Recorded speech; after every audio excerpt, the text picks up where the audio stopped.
नमस्कार दोस्तों आप सबको ढेर सारी बधाइयाँ, क्योंकि नरेंद्र मोदी जी तीसरी बार के लिए फिर से पीएम बनने जा रहे हैं, या फिर आप ये कहिए कि प्रधानमंत्री बन चुके हैं।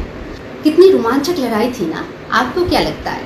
मुझे तो बड़ी रोमांचक लगी, क्योंकि एक अकेले पार्टी या फिर ये कहिए एक अकेले इंसान के पीछे पूरी 37 पार्टीज एकत्रित होकर लड़ रहे थे एक अकेले पार्टी के पीछे। फिर भी 37 पार्टीज एकत्रित होने के बाद भी वो लोग जीत नहीं पाए।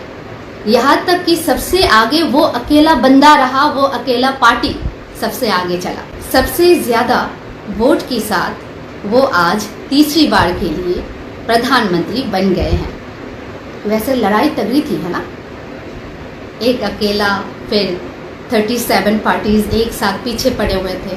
पूरी उन्होंने दाम दंड साम वेद सब यूज कर लिया, सारे जितने भी अस्त्र थे, महास्त्र थे, सब कुछ यूज कर लिया। फिर भी वो एक महात्मा को हरा नहीं पाए।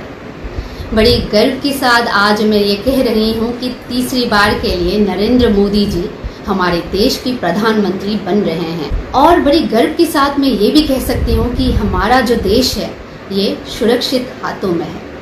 और एक छोटी सी बात मैं आप सबसे करना चाहूँगी, कोई भी जंग, चाहे वो क्रिकेट की मैदान में हो या फिर एक राजनीतिक मैदान में हो, वो जंग मैदान तक ही रहे। जैसे ही वो मैदान, आप लोग राजनीतिक मैदान से जैसे ही बाहर निकले, एक सामान्य इंसान की तरह, जैसे क्रिकेटर्स होते हैं ना, स्पोर्ट्समैन स्पिरिट होना चाहिए। हारने की बात भी, चाहे हार हो जीत हो कुछ भी हो, स्पोर्ट्समैन स्पिरिट हमेशा बरकरार है।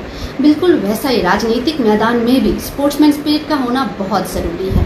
राजनीतिक लड़ाई भी राजनीतिक मैदान तक ही सीमित रहे। इसके बाहर जैसे ही आप निकलो, आप एक साधारण नागरिक हो, आप एक साधारण जिंदगी जी रहे हो। कोई फिल्मों की जैसा बिल्कुल नहीं है, जैसा सोचते हैं ना, मारपीट करते हैं या फिर कुछ भी करते हैं तो वहाँ पे जो दिखाते हैं ना, खून वगैरह माथे से, होठों से जो भी है बह रहा है, वो रंग होता है। पर रियल लाइफ में ना, अपनी ओरिजिनल जो खून होता है ना, वो वास्तव में जो खून होता है ना, वही निकलता है।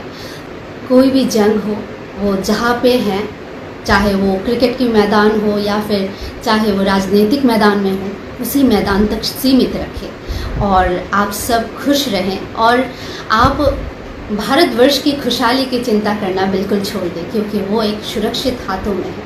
और मुझे यकीन है कभी वो हमारे साथ, किसी की भी साथ कभी कुछ भी गलत होने नहीं देंगे। इसी भरोसे के साथ आप सबको शुभ रात्रि।